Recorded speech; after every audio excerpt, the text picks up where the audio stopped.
This is the Puckipuppy Labrador Pro.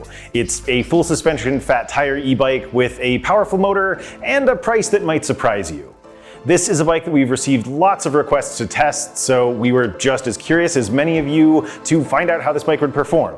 So did this puppy fall flat or prove itself to be a great balance of price and performance? Let's take a ride and find out.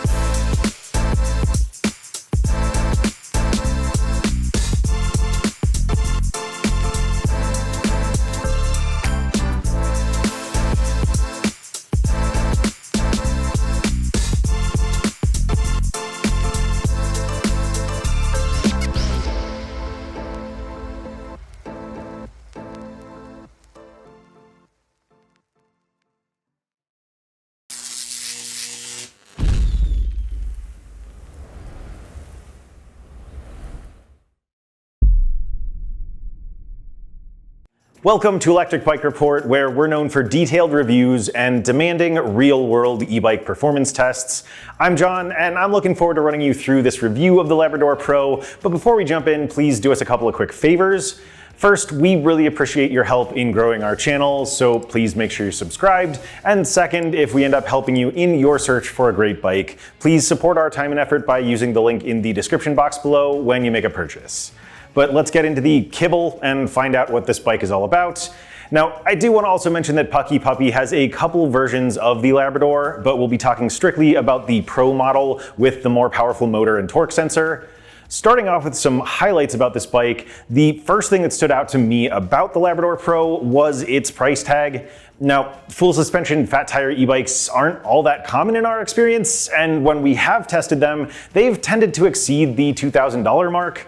The Labrador Pro is priced between $1,500 and $2,000 at the time of filming, so it gives you the extra comfort of a dual suspension with a price that we'd typically associate more with a hardtail bike.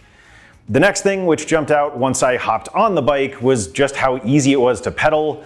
The bike has a custom 750 watt motor paired with a torque sensor that puts out power in response to how much pressure you put on the pedals. But I learned very quickly that the motor gives you a lot of help even when you use light pressure or one of its lower power levels. So the result is a relatively low effort experience that leans more into casual pedaling than it does a natural analog-like feel.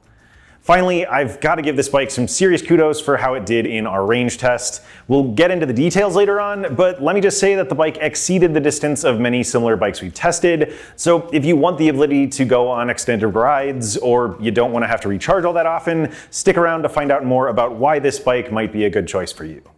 With those things covered, let's do a run through of the Labrador Pro's specs and components. The 750 watt rear hub motor I mentioned has a peak of 1,350 watts and 120 newton meters of torque, and that's powered by a gigantic 48 volt 960 watt hour battery that's removable for charging and fully integrated into the down tube.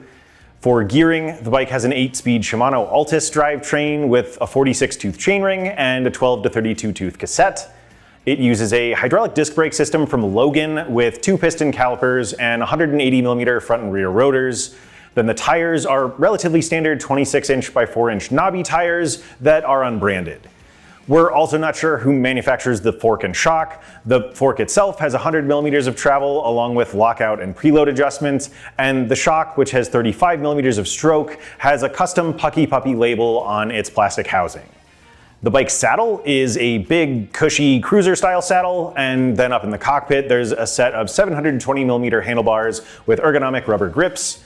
There's a throttle lever and a 4-button control pad on the left handlebar, the trigger-style shifter is on the right, and there's a central color display. The bike also includes an LED headlight, a tail light that functions as a brake light, and a starter bike pump, but it can be outfitted with a range of optional accessories like the cargo rack on our test bike, as well as fenders, a front basket, side mirrors, a phone mount, etc. You can check out all of those things on the bike's webpage using the link down below. FYI, the taillight typically mounts to the bike's seat post, but it can attach to the back of the cargo rack if you choose to outfit your bike with that accessory. A few last details should wrap things up though. The Labrador Pro is a class 2 and 3 e-bike, so its throttle goes up to 20 miles per hour, while pedal assist can carry you up to 28 miles per hour.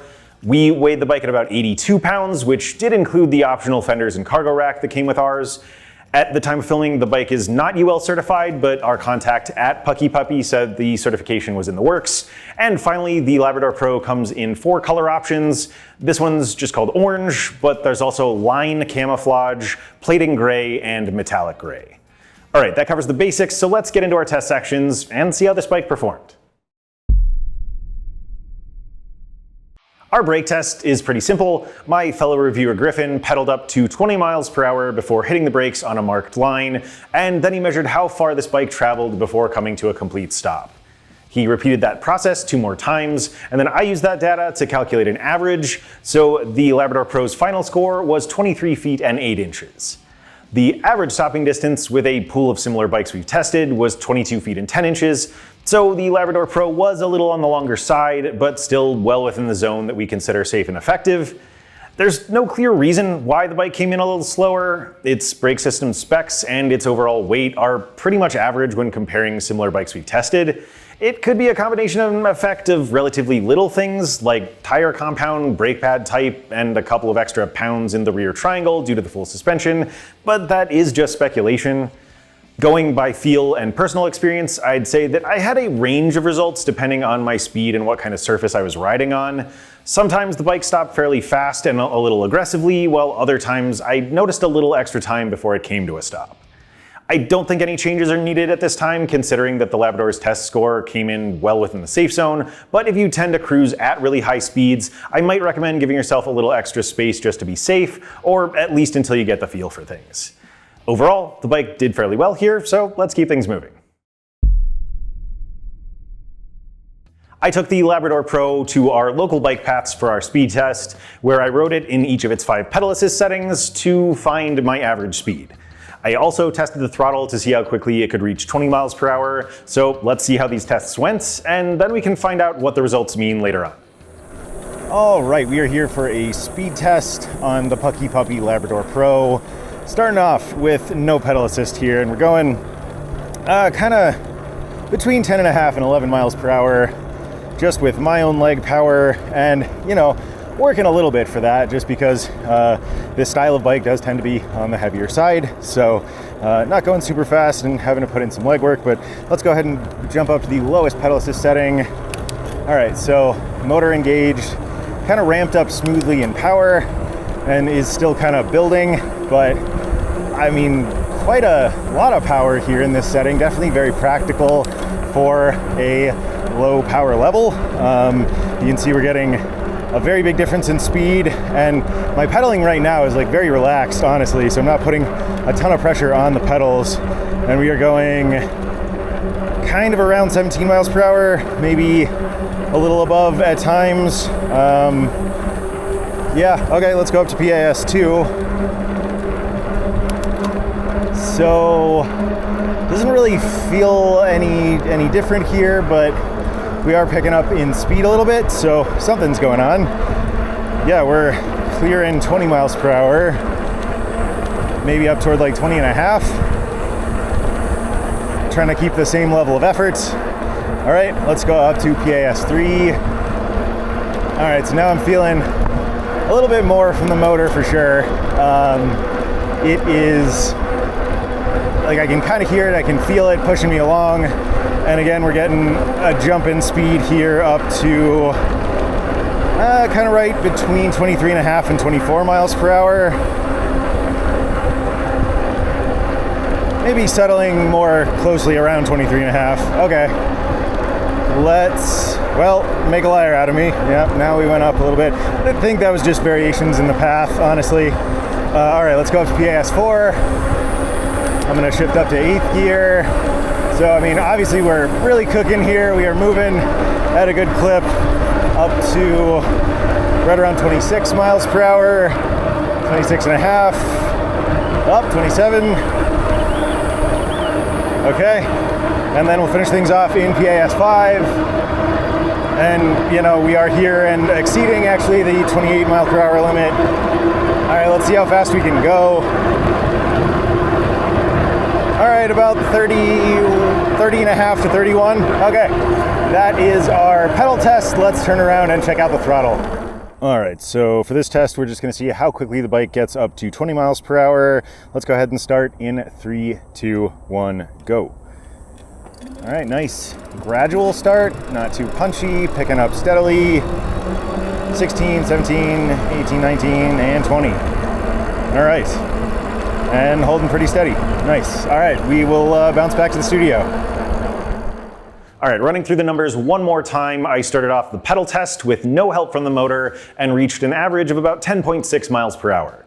My speeds going up through the bike's 5 power levels were 17.1 miles per hour in PAS1, 20.4 in PAS2, 23.6 miles per hour in PAS3, 27.1 in PAS4, and then a whopping 30.8 miles per hour in PAS5. And for clarification, I was referencing the bike's display, which didn't show up very well in the video just because its angle is fixed.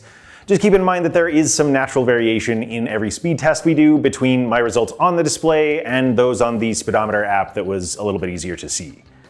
Anyway, looking at a graph of my results, you can see that there's a pretty big jump from my starting average speed moving up to PAS1, which shows that even the lowest assist setting kicks out some serious power. This setting definitely felt the most natural, or like I was contributing more to moving the bike, but the motor took over more of the effort as I stepped up in power. And the line in the graph shows that each jump in power was pretty consistent, which makes figuring out what setting you need pretty simple and easy. I do have one point of critique, which is that the Labrador Pro's speeds exceeded Class 3 limitations in this test, meaning that the motor accelerated the bike beyond 28 miles per hour. For the sake of safety and legality, we'd prefer stricter limitations on speed, but of course with the motor's ability to respond to how much pressure you put on the pedals, you can keep to slower speeds by applying less effort. In the throttle portion of the test, this bike felt really approachable. Acceleration started off gradually and then picked up steadily, so it felt capable but not overpowered.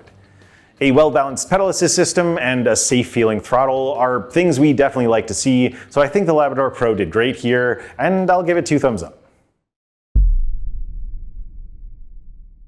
We tested the Labrador Pro's motor efficiency and battery life in 2 range tests. The first found the bike's maximum range using its lowest assist setting, and the second test found its minimum range using the highest power level. In both cases, we started with a full charge and pedaled until the battery was drained. Our team covered 48.8 miles using PAS5 and a whopping 79.3 miles in PAS1. Now, both of these results are excellent, and they're some of the longest distances we've seen from bikes of this style. A pool of similar models averaged 35.2 and 60.9 miles. The main difference here comes down to battery capacity. The Labrador Pro's 960 watt-hour battery is one of the largest batteries we've seen, and with higher capacity comes the ability to power the motor longer. Do keep in mind that we did our testing on paved paths, so if you're planning to ride this bike off-road, you should expect fewer miles. Additionally, we stuck to the 20 mile per hour speed limit on our bike paths in the PAS5 test, so if you're taking advantage of the bike's Class 3 speeds, that will use more power and give you fewer miles as a result. That said, I think this bike is super practical in its lower power levels because of its relatively high motor output. I really didn't find myself using PAS4 or 5 for most of my testing, and I think most riders will be able to take advantage of lower power levels to get more distance out of the battery. And when I did our PAS5 test, I actually found it fairly tough to maintain a slower speed because of how the motor engaged, so I don't think most riders will need the bike's full power except when carrying a heavy load, climbing hills, or getting from points A to B as fast as possible. Speaking of hills, our next test takes a look at the bike's climbing power, so be sure to stick around, but here again, the Labrador Pro did great. Our hill test is done at a pretty intimidating spot here in southwestern Utah that we're calling the Devil's Backbone. It's a half-mile climb with an 8% average grade, and it includes a right turn where the motor really has to work to pick up speed. Let's go see how the Labrador Pro did when our test rider Justin throttled and pedaled the bike up the hill, and then I'll talk more about its results once we get back here.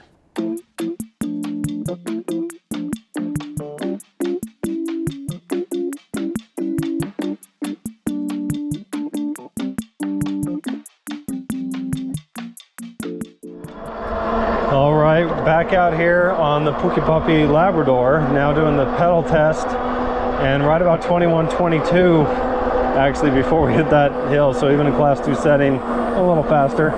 So cruising pretty easy up here, right at 19.8, 19, 18.3. So I'm in 8th gear, haven't had to shift at all, kind of just soft pedaling here. Easily got back up to 20. As we start to turn, make it up this next steep section. Let's see if I need a downshift. Actually kind of fine, right about 17 miles per hour, staying in 9th. I am gonna shift here. We bottomed out about 16 and a half. We just shift to make this turn and see where we get back up to. So I'm in 5th, back to 6th and 7th. And at this first lamp post, right at 16.9 miles per hour. As far as motor goes and how it feels, I'm not soft pedaling, but I'm just barely over soft pedaling. I'm not having to push very hard on this at all. I'm in 7th gear. Noise level is still right about average. And responsiveness is very smooth. Smoother than I expected, actually. Again, for how peppy it was kind of out of the gate. So right now, about 18.7 miles per hour, still in 7th gear. Not gonna have to shift. 18, and we're gonna finish this right at 17.7 miles per hour. As we expected, or at least hoped, considering how fat tire e-bikes usually do, this bike did a very solid job in this test. Justin finished the throttle portion in 1 minute and 57 seconds with an average speed of 15.5 miles per hour. His pedal time came in a bit faster with a time of 1 minute and 47 seconds and a speed of 16.9 miles per hour. Both results were pretty similar to the category averages. That pool of similar bikes finished in 1 minute and 52 seconds throttling and 1 minute and 51 seconds pedaling, so the Labrador was a little slower in the throttle portion and a little faster in the pedal test. Now, I wasn't surprised to note the faster pedal time because of this bike's peak motor output of 1,350 watts and that pretty impressive 120 newton meters of torque. Both of those figures are definitely on the high end for the category, at least when looking at similar models with 750 watt nominal motors. The throttle result also lined up with my expectations based on the somewhat reserved feel that I mentioned back in the speed test section, which just leads me to believe that its results here were more due to programming than anything else. We chose the Devil's Backbone to be a good representation of hills that you're likely to encounter out in the wild, so clearly this bike has what it takes to do the job. All in all, the Labrador Pro gets another 2 thumbs up for its capable motor and very easy climbing experience. Ride quality is a broad term that covers all the things influencing how a bike feels to ride. Let's head back out on the bike to go over some of the basics, and then I'll add a few more thoughts once we get back here. All right, let's talk about ride quality here on the Labrador Pro. So, first things first, this is a full suspension fat tire e-bike. So there are some relatively standard things that play into the ride quality here that we'll talk about as we go along.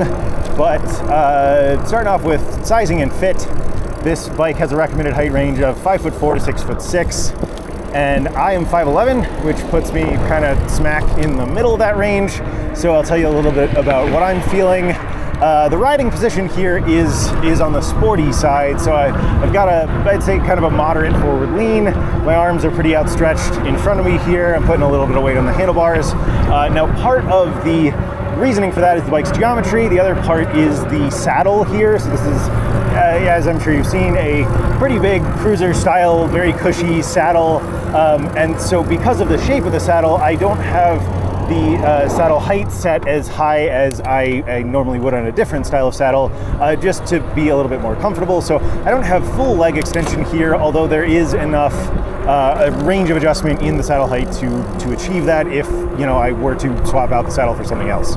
That is a long-winded way of saying that the riding position here is maybe a little bit different than I typically see on this style of bike, but it is very comfortable. I really don't have any complaints. I think the reach in particular is really dialed in here. It doesn't feel too stretched out or too cramped. So yeah, I think overall, good job on comfort and geometry. Moving on to suspension, which is a component of comfort. So we've got a coil suspension fork up front. We measured about 100 millimeters of travel on that. and then we have about 35 millimeters of stroke on the rear shock. So yeah, I think that does a really nice job of just smoothing out bumps and, you know, just making the ride a lot more enjoyable. So real quick, I did want to touch back and talk about the adjustment points here. The saddle is really about the only place that you have adjustment in. There's about 7 inches of adjustment in saddle height. And then as far as the sort of cockpit goes here, if you wanted to make any adjustments to the handlebar height or your reach, you would probably need to swap out the stem. This is a standard threadless style stem, so yeah, just something to keep in mind. But anyway, as far as tires go, we have the fairly standard 26 by 4 inch fat tires, which, you know, just make the ride feel super stable and confidence inspiring if you're on the newer side to e-bikes. Also gives you nice traction on paved and unpaved surfaces. As you've seen, we've been riding mostly unpaved, but did some off-roading here. And then, you know, if you air down those tires and you don't have them super high PSI, then you do get a little extra cushion there as well. Let's just take a little journey though. And then last thing to talk about is the motor that we've covered a little bit about before, the 750 watt motor, which is very powerful, kicks out a lot of juice even at the lowest assist level, and just makes pedaling very easy. And then I also do really like that this is a class 3 bike out of the box, so you know, you can hit those really high speeds if you want to. But that covers all the basics.